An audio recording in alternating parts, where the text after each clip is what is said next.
And we got Doug Mastriano coming up right now. Doug Mastriano, state senator, Gettysburg, Pennsylvania, also Republican there and part of their Freedom Caucus operation. Not a candidate for governor, but served in the U.S. military for 30 years in Intel, and he's with us now. Doug, thanks for being with us.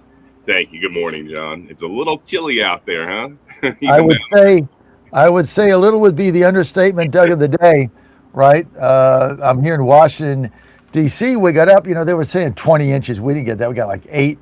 But we got up on Sunday and, we had 8 inches of snow, all blanketed. But D.C. has done a really good job here.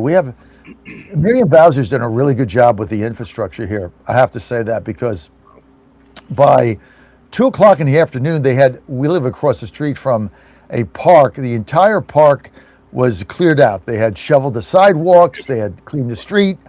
And not a lot of cars out, but they did a good job. Doug, I have to get to Minnesota. What is going on, Doug Mastriano?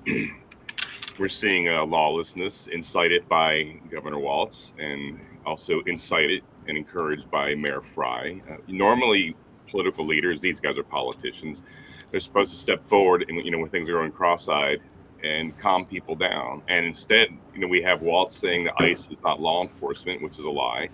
We see Mayor Fry, cussing at them, at their presence in the city. So we have something called the Insurrection Act that was signed into law in 1807, and it might be time to introduce that. This normally, civil society in America is protected from any military activities by the posse comitatus, but in extreme conditions, the president can invoke the Insurrection Act, and he can deploy the military to Minnesota, Minneapolis in this case here, to restore order. Why doesn't he do that? Yeah, I don't know what's, he has all the information. I don't. I think it's a very big decision to make here. It's kind of controversial as well, but it has been used. It's been used quite a bit. Generally speaking, President Bush, the senior, used it in L.A. when those riots in 1991, right after Desert Storm. Eisenhower and Kennedy used it to force Democrat governors to integrate their schools that they refused. Notice the party of the KKK and segregation is a Democrat party, by the way. But I think it's a huge decision. I'm sure that the 82nd Airborne is on standby, ready to go. And if they go, it's going to bring a lot of power and might here. We're not seeing things letting down here. We're seeing, armed folks showing up at events, that we're seeing large crowds that are well organized and paid. We do know that the Trump administration, Department of Justice are looking into, who's funding these, like Soros and others probably behind it. And I think it's going to be a big takedown in the end of these groups here that are stirring violence in America. I want to tell you that I don't understand why the Insurrection Act was not called a week ago, but it should be called now. And the purpose of it is basically, look, you can protest all you want, but the purpose of the Insurrection Act is to shield the ICE agents, federal law enforcement, from the protesters so they don't get into conflicts and they just draw a ring around whatever they're doing. You have checkpoints or whatever. And if that was done, none of this would have happened. Yeah. You saw the video. Look, you go to a protest with a loaded gun with 2 magazines and you brandish it and then get into a shoving match with ICE agents, with federal law enforcement. What did this guy think was going to happen, Doug? This is no game. Our federal agents there are fearing for their lives, rightly so. And the left is trying to protect rapists and murderers, these illegals that are in here. These are big criminals that ICE and others are trying to take out of our country to make our communities better.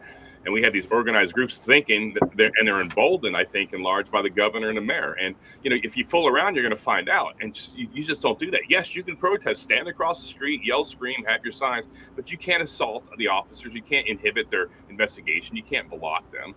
And this is a whole new level. It is time for it to be invoked. It is time to shield our ICE agents, put professional soldiers on the ground there, and it changes everything. What do you think of the narrative now, of the DSA, Democratic Socialists of America, the protesters, the communists? Their narrative now is that these people have been shot because they were protesters. Now they're martyrs, I guess the word is. The Timberwolves game had a moment of silence. Some minor league hockey game, moment of silence in Minneapolis.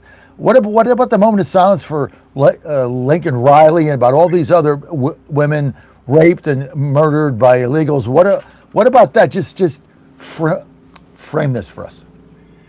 The left will memorialize and celebrate criminals. George Floyd became, a saint, and he's got had a checkered background here. And the people they're defending that ICE are trying to arrest are rapists and child abusers and murderers.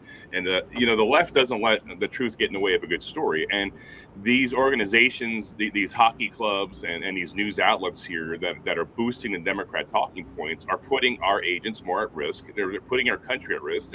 You're right. Nobody had a moment of silence, as far as I saw, for Lake and Riley or any other list of beautiful young women that were raped, murdered, and killed by these illegals that ICE are trying to take out of the country here.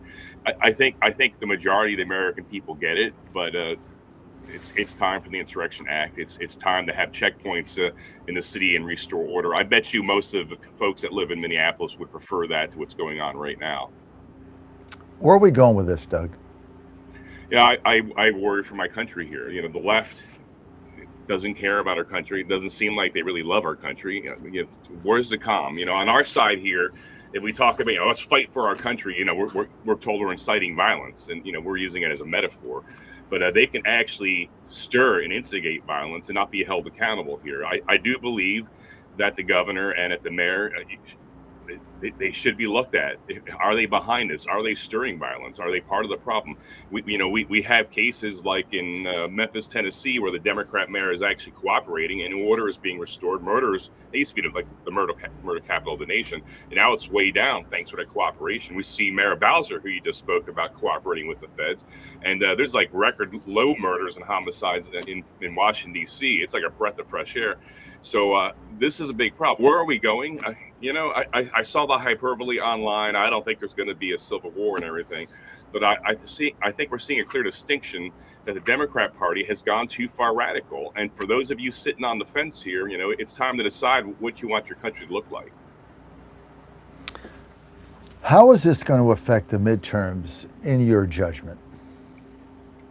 I think it depends on if the left-wing traditional media gets the narrative. They ran with George Floyd, and he was deified, even with the facts that he had a checkered background and a lot of questionable activities and a rap sheet as long as our arms. I don't know yet, to be honest. It's going to be tough because the narrative is being digested by many. I do look at my social media, and I see quite a few out there, echoing these talking points. So I think if Donald Trump keeps having these successes that he has, that it's going to help us in the midterms here with the economy.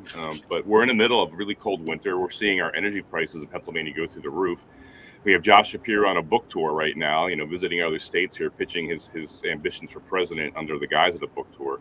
And I just know where the country's going to go. For us, it's all hands on deck. We have to show up and vote, period. Tell me about the risk of other cities right now. Like, if Trump backs down here, and of course, Klobuchar, who's now running for governor, as we understand it, Mayor Frey, or however you pronounce his name, Walz, all basically asking ICE to leave, the president to stand down. You got now Madami involved in it. The guy thinks he's like Secretary of State or something. He's an idiot. So he's like touting off about he sent the president text that he's not happy with that. Like, shut up, you little clown. This guy's a little communist clown. But where do we go with this? Because to me, if you back down, like, you're going to get crushed in the midterms. Because then there's nowhere to go with this, right? They basically, mobs win. So I don't think you can back down, right? Yeah, that's correct. Minneapolis has become the psychological symbol of the left. And if the Trump administration backs down, we lose the city, and that emboldens similar activities. It's worked here, but if we hold the line, Insurrection Act goes into effect, the 82nd Airborne or whoever is designated, deploys up there and restores order here. I think that's a positive message. But, regardless of the election outcome, it's the right thing to do for our country. Right now, we have a violent mob who need to be thrown in jail that are inhibiting serious police operations here, stirring violence, causing trouble, biting a finger off a police officer this weekend here, brandishing weapons. And the rule of law is collapsing in Minneapolis, and it has to be restored. And that's the exact reason why the Insurrection Act was signed into law in 1807. Doug, Philadelphia, you have a district attorney who went on TV last week and said, if ICE comes in here, I will order them to be arrested and we will prosecute them. This is your district attorney in Philadelphia. What was your reaction to that? Yes. So Larry Krasner of Philadelphia, the DA there, as well as the sheriff of Philadelphia, Sheriff Bile, interesting last name, that they're spewing bile, that they're setting conditions for similar activities in Minneapolis by shooting off their mouths and not saying unkind things about ICE and federal law enforcement here. I don't know. I mean, there's a lot that Krasner and the sheriff in Philly do have power over, but the sheriffs in Pennsylvania aren't like sheriffs in most other states. They don't have a lot of power. But I don't know that Shapiro is going to go along so well. He has, national ambitions. Does he want to be the darling of the extreme left, or is he going to try to moderate? It's going to be interesting to watch him if something goes cross-eyed in Philly where he falls out. I think he's going to try to toe a middle line so he doesn't lose his base, but it's going to be interesting. If we send a strong message in Minneapolis, restore order with the Insurrection Act here, I think we're going to see it all calm down across the nation. How so? Well, if we see decisive action out of the federal government here by taking a strong stand and not tolerating illegal, your constitutional rights must not be trampled on. You can go protest and have signs and yell and scream and have bullhorns, but when you start, being violent, engaging with the police, touching them, blocking them, you've checked your free speech at the door then. And so if we have a strong stand in Minneapolis here, do you want to end up in jail like those did in Minneapolis here? And we had the 82nd Airborne doing checkpoints and patrols and stuff around the city? I don't think so. I think this is the line in the sand. Let me ask you something.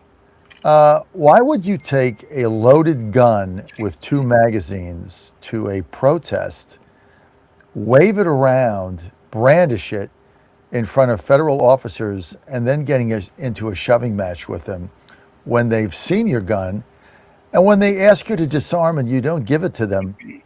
Like, why would you do that? Yeah, that's the question of the year. Why would you do that and not expect to be taken down, arrested, or even being shot when you're a serious threat to law enforcement here? It's just complete madness. I don't know what's wrong with these people here. I mean, they say, well, he was reaching in his pocket for a phone. What? Well, they didn't know that. Maybe he's got another gun. All they know is they asked him to disarm. He wouldn't do it. They had to physically take the gun. Then they get into a shoving match. Then he reaches into his pocket, and then they shoot him. I mean, it all happened very quickly, but I don't know what you think is going to happen here. This is the question I keep trying to ask people. What do you think is going to happen if you do this? You think, like, if you get stopped today driving in Gettysburg, you get stopped, and there's 2 officers get out, and you have a gun, and you brandish it to them and then get into a shoving match after they ask you to disarm, what do you think would happen to you? Exactly. Thank you. And you're a pretty big guy. You're a veteran. But what do you think would happen, Doug? They would take me down. It'd probably be the similar. And then if I'm reaching my pockets, of course, the police officers might engage me. I mean, it's an outcome you can predict. If federal law enforcement or local law enforcement here are telling you to do something, you just comply. Yes, sir. Here's my driver's license. Get out of your car. Yes, sir. Here's my hands.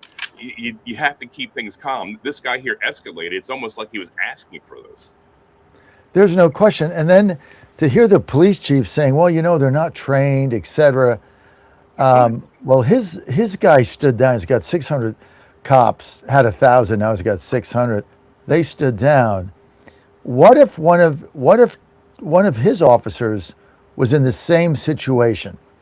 They would have done most likely the same thing, because when you're reaching, after you've shown the cops you have a gun and it's loaded and you're waving it, what do you think? I mean, then you reach into your pocket, maybe you have a second gun and you're shoving them. You're in a shoving match. I mean, to me, I look at this And of course, the whole narrative from the communists is, oh, he was innocent. He was reaching for a pack of cigarettes or reaching for a stick of gum, reaching for his phone. They shot him in cold blood. It's murder. But they don't tell you about everything else that led up to it. That was the reason that he got gunned down. I mean, I just, for the life of me, can't imagine what you would expect if you behave that way in that situation. And it almost feels, Doug, like the communists there and that lieutenant governor who's basically encouraging people to put themselves at risk so they can get another martyr. I mean, what did you think of her? She's a sick person here. You know, who She's in sick. the right? I mean, come on, really? We did not hear this kind of inflammatory rhetoric around January 6th. None of it all. You know, people showed up at a rally. I was supposed to speak at Freedom Square and at the Capitol. And, you know, we left. And we weren't encouraged by anybody to do anything wrong. These people are actively encouraging violence, and there needs to be culpability. I mean, you got free speech, but if you're encouraging people to be violent with law enforcement here, where's the culpability? I mean, this is a big problem. And where is the media demanding that Waltz and the lieutenant governor or Krasner bring the temperature down instead of stoking violence? We have look, I'm going to the press conference today at 1:00. Okay. I mean, it's so boring. It's going to be the same thing. Caroline Levitt's going to make her statement. It's going to be very effective, going to be very powerful. Maybe she has J.D. Vance there again. I don't know. And then she'll take questions, and they'll call on the first three rows, which is like the bar scene at Star Wars, all the libtards there, all the leftists there, and it's going to be all gotcha questions. And I'm going to sit there, and then, you know, finally maybe I get called on so I can ask something legitimate and intelligent, right? Which there's a handful of us that will do that. But this is the nonsense that we're going to get. It's going to be all the same gotcha stuff, you know, trying to paint her in a corner and it was murder and all this stuff. You know, nobody's going to ask her except me, what did this guy expect was going to happen? And why was he encouraged to go there with a gun? And why is the lieutenant governor encouraging this and putting her own citizens at risk? Answer those questions. Nobody can answer them. Yeah, I'm sick and tired. You know, we've watched this for decades. Thank God we have people like you out here, you know, trying to put the truth out across the airwaves. I'm sick of it. By these false reportings and these hypotheticals defending the armed protester, you're encouraging more violence. You're turning these people into a martyr when they have no right to be. You know, it's a bunch of BS. Who knows what he's reaching for? It doesn't even matter. He was armed. He brandished his weapon. He resisted arrest. He was fighting the agents. Of course, something could go wrong. I mean, it's just common sense. And for any reporter out there that's trying to deify somebody or bring questions into this when you have no clue what happened, you know, you will be held accountable before God someday. You are culpable, and this is the problem. I'm calling on Waltz and Lieutenant Governor and Mayor Fry and Krasner and Bile in Philadelphia to turn down the rhetoric. We're sick and tired of violence on our streets here. Turn down the rhetoric.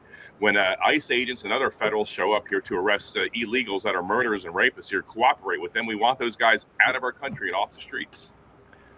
Well, what is their end game, Doug?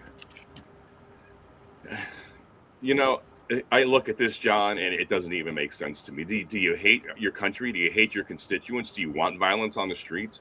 I mean, what kind of madness is this? You know, we're watching a very successful year for the Trump administration. Homicides is like low as a record low across the country. I think it's down to 20-some% now. You know, even Memphis, Tennessee is not such a danger place anymore. And what do you want? Do you want peace and safety like most people do across the country, or do you want violence? Do you want illegals going around molesting children and what have you? As we were seeing so many of these that are being arrested by ICE, it doesn't make sense to me. And I just don't know why, in the midst of this evidence that these folks here are stoking violence, encouraging violence, or being silent on being calm, that they get reelected like Krasner with 70% of the vote. I don't know what's going. There's a serious disconnect. You know, in some ways, John, you know, you get what you voted for, and they voted for this in Minneapolis. They voted for that in Philadelphia. I just don't know what to say when you have the overwhelming number of voters coming out with 2/3 voting for Krasner and Bile or for Waltz or for Fry in Minneapolis here. They've been pretty clear.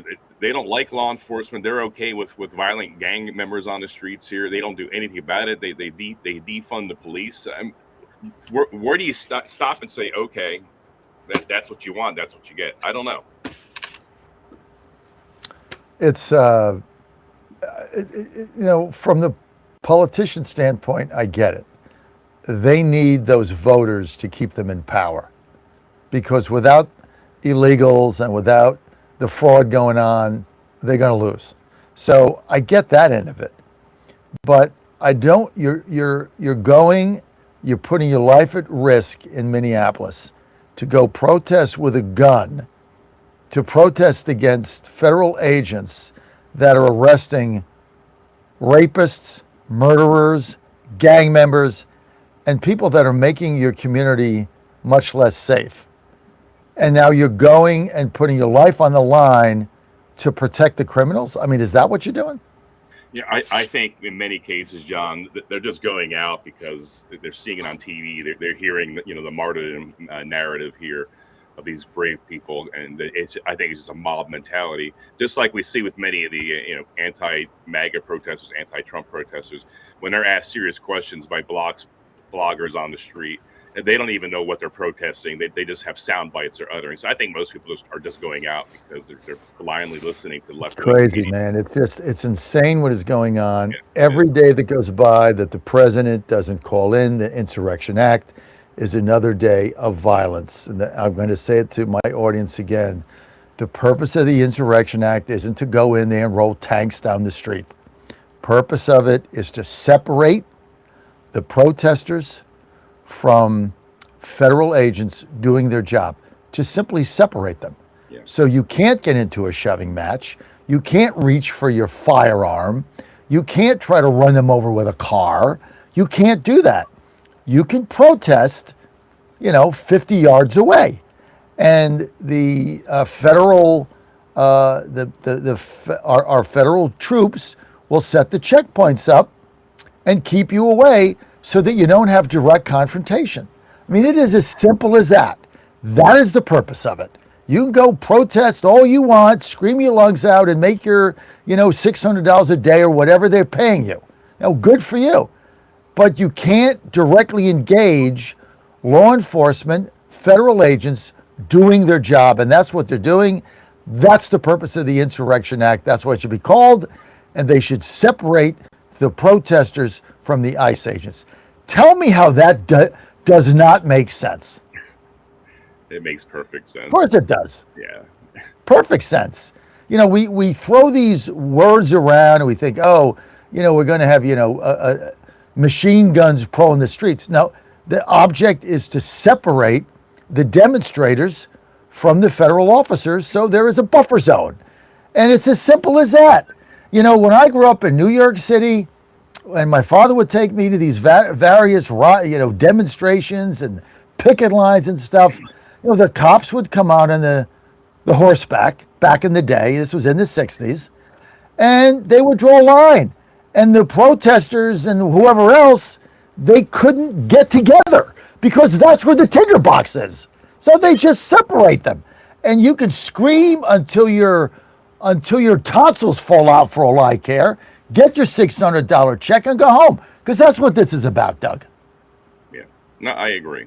And the mere fact of seeing soldiers on the ground there, with their weapons and with their uniforms, it would have a calming effect in the midst of such a, tumultuous environment we're seeing in Minneapolis. 9/11, I was in Norfolk, Virginia, biggest naval base on the East Coast. Nobody knew what was going on. I was stuck there. I was with a Virginian pilot at the time. And I was traveling there, doing something, training or something. I'm stuck there. And I couldn't get home. I was in Atlanta at the time. There were no trains, no Amtrak, there were no cars. You just stuck there. I was staying in downtown Norfolk.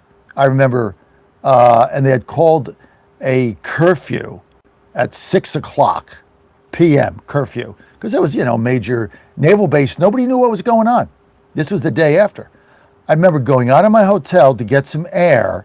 It was 5:30, curfew at 6. And I remember walking down the street and seeing military personnel with heavy weaponry patrolling the boulevard, whatever street that was, Virginia Beach Boulevard, Main Street, and 2 tanks rolling down the street. I went back in my hotel room. Okay, it's like I'm not supposed to be here. There are tanks going down the street, and there's guys. I never served. I don't know what that gun is, but that gun was bigger than me. I just said, okay, I'm going back in. It's 5:45. I'm getting out of here. I mean, what do you do, right? I mean, you got to follow the laws of the country. They call a curfew. Get back in your damn room. It's the way it works. Yep. What's the problem? There is no problem. It is time. Doug, thank you for being with us. Thank you, brother. At Doug Mastriano, at Doug Mastriano. Every week we have you on, we never get to talk about Pennsylvania because there's all these international issues. And meantime, Toronto's about to fall. We haven't talked about that. Now we find out that the government has slaughtered, they say, 30,000 people. 30,000. That's a lot of lives, Doug. That is incredible. If it's true. 30,000 is independently verified, saying 30,000 protesters have been slain by the Iranian authorities there. Now they're, you got the head of the IGRC, whatever it is, Iranian National Guard, saying our fingers on the trigger. Trigger of what? A gunboat? The hell are they doing? It's not looking good over there. I was surprised when I saw those numbers as well. And last time you had me on, I predicted we'd see action. I think the action was stayed because the Iranians didn't hang 800 people that they had lined up to be killed that one day when Donald Trump came out and announced it. But the red line, I think, has been crossed. So I anticipate some kind of action soon on that. What action? I believe there'll be strikes to take down their security infrastructure, to take out the Iranian Revolutionary Guards command structure, their communication nodes, some security, major police stations, perhaps a prison will be hit as well. And that's all it really takes here to decapitate the regime's muscle. Doug Mastriano, I want to thank you for being with us. We'll see you next week.